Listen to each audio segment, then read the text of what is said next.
बिस्मिल्लाहिर्रहमानिर्रहीम अस्सलाम वालेकुम रहमतुल्लाहि व बरकातहू। जाती सर्दियाँ अपना रंग दिखा रही हैं, कभी शदीद धुंध, कभी ठंड, कभी बारिश, कभी धूप निकली हुई होती है। लेकिन ये भी अल्लाह ताला के बहुत खूबसूरत मौसम है, इनको एंजॉय करें और अल्लाह ताला का शुक्र अदा करें कि अल्लाह ताला ने हमें इतने प्यारे मौसमों से नवाजा हुआ है। ये देखें धुंध इस कदर फैली हुई थी जब मैं सुबह में जागी हूँ कि हर तरफ धुंध ही धुंध थी, कुछ भी नज़र नहीं आ रहा था। कैमरा तो सारी इंसानी आँख की तरह हर चीज़ को नहीं नोटिस कर सकता, हर चीज़ नज़र नहीं आती वाज़े, जिस तरह से अल्लाह ताला की दी हुई आँखें और अल्लाह ताला की दी हुई नेमत इन चीज़ों को देख लेती है। तो मैं कोशिश तो कर रही हूँ कि मैं आपको दिखाऊँ, लेकिन यहाँ नज़र नहीं आ रहा। लेकिन धुंध बहुत ज़्यादा थी यहाँ पे, इस कदर धुंध थी और इस कदर ठंड थी। लेकिन ये जाती सर्दियाँ हैं तो ये बहुत मज़ा दे रही थी, बहुत मैंने एंजॉय किया माशाल्लाह। आपका टाइम ज़्यादा जो है ज़ाया नहीं करते हैं और फटाफट से हम अपना व्लॉग स्टार्ट करते हैं। और व्लॉग में इतना कोई ज़्यादा है नहीं, बस जो चीज़ मुझे बहुत ज़्यादा डिस्टर्ब करती है या जो चीज़ मुझे अच्छी लगती है या जो चीज़ मुझे लगता है कि आप बहनों को भी पता होना चाहिए, वो लाज़मी मैं अपने व्लॉग में शेयर करती हूँ। और आपसे शेयर करने का मकसद भी ये होता है कि इन चीज़ों से आपको फ़ायदा हो, इन नसीहत से, इन बातों से आपको फ़ायदा मिले। ये देखें धूप भी निकल आई है और इतना प्यारा सा मौसम हो गया। ये अल्लाह ताला की कुदरत ही है ना कि कभी धुंध, कभी बारिश और कभी धूप। और ये थोड़ी देर बाद ही धूप निकल आई थी सुबह के बाद। देखें कितना चमकता हुआ सूरज और साफ़ सुथरा आसमान। अल्लाह ताला बहुत रहीम और करीम है। अल्लाह ताला हमारे लिए आसानियाँ पैदा करें। इतना खूबसूरत उन्होंने हमें मौसम दिखाए हैं कि दिल देख कर जो है शाद-बाद हो जाता है, खुश हो जाता है। आज मैं एक ऐसे टॉपिक पे बात करूँगी जिस पर बहुत सी ख़वातीन बात करना चाहती हैं, मगर कई वजूहात की वजह से वो करती नहीं हैं। ये मौज़ू कुछ के लिए तो तकलीफ़ दह होगा, कई लोगों के लिए बाइस राहत होगा और कई लोगों के लिए एज़ अ फ़न होगा। और बहुत सारे लोगों के लिए ये हकीकत रमा बनी है। ऐसी 7 निशानियाँ जो शौहर को बेवकूफ़ बनाती हैं सबकी नज़र में। यहाँ पर बेवकूफ़ी दिमागी कमज़ोरी है, जिस्मानी कमज़ोरी की नहीं है, बल्कि जज़्बाती कमज़ोरी की है।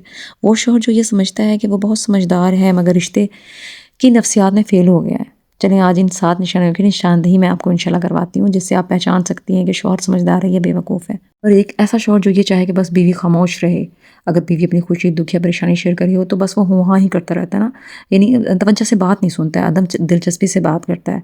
मगर इसके दिमाग में आपकी बात बैठ नहीं रही होती, वो आपकी बात को वैल्यू नहीं दे रहा होता है। ये होता है नकली सुनना। समझदार शौहर और मुखलिस शौहर आपकी बात दिल से सुनता है, बेहतरीन मशवरा देता है, आपकी खुशी, परेशानी या दुःख को जज़्बात से बाँटता है। अगर शौहर कभी-कभी कोई मदद कर देता है तो वो समझता है वो हीरो बन गया है। अगर एक बार काम कर देता है तो इसकी ख्वाहिश होती है इसकी बीवी से सहराए, इसकी बीवी इसकी तारीफ़ करे, इसने बीवी की मदद कर दी है।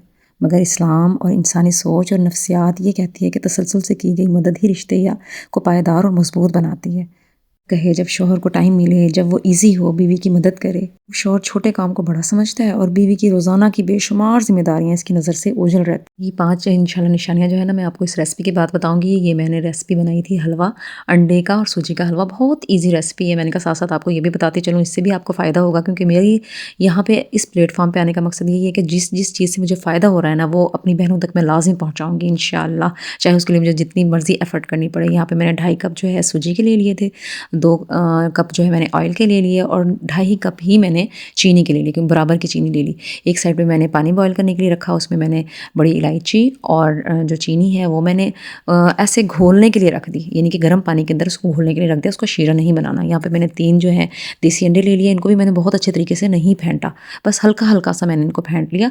मेरे पास कोकोनट था और किशमिश थोड़ी-सी थी, तो बस वही मैंने अपने पास रख ली हलवे में डालने के लिए। एक साइड पे मैंने सूजी को ब्राउन करना शुरू कर दिया। ये देख रहे हैं आप, ये हल्की-हल्की ब्राउन होना शुरू हो गई है और इसकी खुशबू चारों तरफ फैलना शुरू हो गई थी, तो आइडिया हो जाता है कि अब सूजी भुन चुकी है। जब आप बनाएँगी तो आपको इस चीज़ का आइडिया हो जाएगा। और यहाँ पे मैंने जो है कोकोनट और किशमिश वो इसके अंदर डाल के वो भी हल्की-सी ब्राउन कर ली। जब ये हल्की-हल्की ब्राउन हो गई तो इसके अंदर जो है जितना भी मैंने पानी रखा था चीनी को इसके अंदर घोलने के लिए, गर्म पानी, वो मैंने इसके अंदर ऐड करना है। आपने वो एहतियात के साथ करना है क्योंकि ना ये छींटे उड़ते हैं तो ये हाथों पे लगते हैं और इससे हाथ जलने का ख़तरा होता है। तो बस आपने थोड़ा-थोड़ा करके इसके अंदर डालना है और इंशाल्लाह जब ये सारा इसके अंदर डल जाएगा तो आहिस्ता-आहिस्ता ये इसमें पकना शुरू हो जाएगी। ये बॉयल करके डालने का मकसद इसलिए होता है, चीनी को इसमें पका कर के ना सूजी जो है खड़ी-खड़ी रहती है, बड़े मज़े का इसका टेस्ट आता है। ऐसे ना वो लई टाइप या हलवा टाइप नहीं बन जाती, जैसे हमने कोई आटे का हलवा बनाया हो, इस तरह की नहीं बनती। इस तरह खड़ी-खड़ी रहती है और बड़ी अच्छी लगती है। जब ये हल्की सी ऐसे सख्त होना शुरू हो जाए तो आपने इसके अंदर जो है 3 अंडे जो मैंने फेंट के रखे थे, फेंटे तो नहीं, हल्का-हल्का उनको मैंने फेंटा था, वो आपने इसमें डालना है। उसके बाद आपने उसको हल्का-हल्का फ़ोल्ड करना है कि इसका ज़र्दी और सफ़ेदी जो है नज़र आए। अगर बिल्कुल मिक्स कर देंगे ना हम यानी तेज़ी के साथ इसको मिक्स करेंगे तो फिर ये इतना ज़्यादा प्रोमिनेंट होगा नहीं और ये बहुत खूबसूरत जो है इसकी शक्ल इंशाल्लाह निकल आएगी। जैसे ही मैं इसको कंप्लीट करूँगी, इस रेसिपी को बनाऊँगी ना, तो ये लास्ट में आप इसको देखिएगा कि इसकी कितनी प्यारी सी इसकी शक्ल निकल आई है। ये देखें जी, ये कितना मज़े का तैयार हो गया है। और ना मेरी कई बहनों को ये शिकायत होती है कि इसमें कहीं स्मेल ना हो ना, अंडे इसलिए जो है वो सूजी के अंदर नहीं डालती। बिल्कुल भी स्मेल नहीं होती, बड़े मज़े का ये बनता है और स्मेल का इसमें नामो-निशान तक नहीं होता। आप लाज़मी बनाइएगा और झटपट तैयार हो जाता है, बच्चों को भी ये बहुत मज़े का लगेगा और सर्दियाँ जाती हैं तो ये लाज़मी बच्चों को आप बना कर दें। चलिए जी, साथ-साथ मैं आपको यहाँ पे चिकन कढ़ाई की रेसिपी बता देती हूँ। सिंपल सादा बिल्कुल सिंपल तरीके से बनाया हुआ है, झटपट तैयार होने वाली चिकन कढ़ाई है। ये भी मैं आपको बता देती हूँ यहाँ पे। यहाँ पे बस 2 चम्मच मैंने ऑयल लिया, उसके अंदर तमाम गरम मसाले मैंने डाले, चिकन को मैंने धो के रखा हुआ था, उसके बाद मैंने चॉप की हुई प्याज़ें इसमें डाली और चिकन को मैंने डाल के अच्छे से फ्राई कर लिया और लहसुन, टमाटर और सब्ज़ मिर्चों का मैंने पेस्ट बना लिया, वो भी मैंने इसके अंदर डाला। जब चिकन फ्राई हो गया तो उसके अंदर मैंने तमाम मसाला जार डाल के वो भी मैंने फ्राई कर लिया। फ्राई करने के बाद उसमें मैंने दही डाली, दही डालने के बाद उसको मैंने दम लगाया और सालन तैयार हो गया। अब मैं आपको बकाया बची हुई जितनी भी आदत हैं शौहर की, बेवकूफ़ शौहर की, वो मैं आपको बताती हूँ कि उनसे आप कैसे जज कर सकती हैं और अपने शौहर को कैसे ठीक कर सकती हैं। इंशाल्लाह आपको इससे बहुत फ़ायदा होगा। लेकिन ऐसा शौहर जो कभी अपनी गलती नहीं मानता, ऐसे लोग बहुत तकलीफ़ देते हैं, यकीन करें बड़ी तकलीफ़ देते हैं और हर बार बेहस में यही कहते रहते हैं कि मैं बिल्कुल ठीक हूँ, मगर यहाँ पर ये हकीकत है कि समझदार शौहर और रिश्ते को बचाने वाले शौहर अपनी गलती मानते भी हैं और उसे सीखते भी हैं। बरचार अक्सर शौहर ये कहते हैं कि शादी के बाद मोहब्बत हो ही जाती है, ऐसा नहीं है। इंसान छोटी-छोटी खुशियों, बातों, कामों में मोहब्बत को हासिल करते हैं, अपनी बीवी के रवैयों को समझते हैं, इनके कामों को सराहते हैं और अपने दिल में नरम गोशी को मज़ीद मोहब्बत से भरते हैं। साइंसी तहकीक ये है कि जो कपल आपस में छोटी-छोटी बातों पर छोटी-छोटी फ़िक्रें मोहब्बत की एक-दूसरे को कहते हैं, इनकी शादीशुदा ज़िंदगी 100% जो है ज़्यादा बेहतर हो जाती है। बच्चे जो अपनी बीवी, अपने बच्चों की माँ के साथ मुकाबला करता है, हर चीज़ में बहस करता है, इसके हर काम में नुक्स निकालता है, इसकी बात को वैल्यू नहीं देता है, वो शौहर बेवकूफ़ है।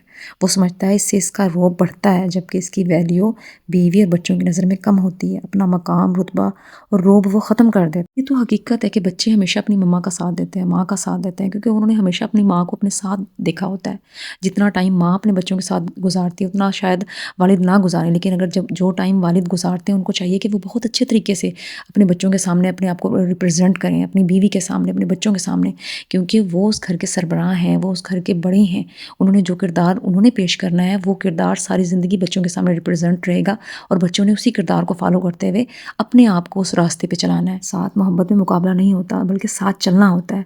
समझदार शौहर बीवी की कामयाबी पर खुश होता है। अगर बीवी घर, ऑफ़िस या किसी दावत में कोई अच्छा काम करती है या कामयाब होती है, तो समझदार शौहर इसे सराहता है, जबकि बेवकूफ़ शौहर इसे अपनी कमतरी और बीवी की बढ़तरी समझता है। अगर इन सब निशानियों में से कुछ निशानियाँ आपके शौहरों में हों या इर्द-गिर्द आपको नज़र आएँ, तो परेशान बिल्कुल भी ना हों। ये शऊर की कमी है और शऊर को सिखाया भी जा सकता है और सीखा भी जा सकता है। जब आपको लगे कि आपके शौहर के अंदर इन आदतों में से कोई आदत मौजूद है या कोई आदत है और लाज़मी होती है, हर शौहर में होती है, तो आपका हक बनता है कि आप उनको बहुत प्यार और मोहब्बत के साथ उनको निशानदही करवाएँ कि आप अपनी ये आदतें देख लें, या अगर ये आदत मैं अपने अंदर पैदा करूँगी तो आपको कितना बुरा लगेगा। तो अगर आप ये सब करेंगे तो मुझे भी उतनी ही तकलीफ़ होती है कि अल्लाह ताला पे छोड़ दें। यहाँ पे एक और मैं बहुत प्यारी सी बात करूँगी कि या रब तुझ पर छोड़ दिया सब दिल की उलझने, आँखों के आंसू और ज़हन की थकन, सब तेरे हवाले, अब ना किसी तदबीर की ताकत बाकी है, ना किसी सहारे की उम्मीद, तू ही काफ़ी है, तू ही कारसाज़ है।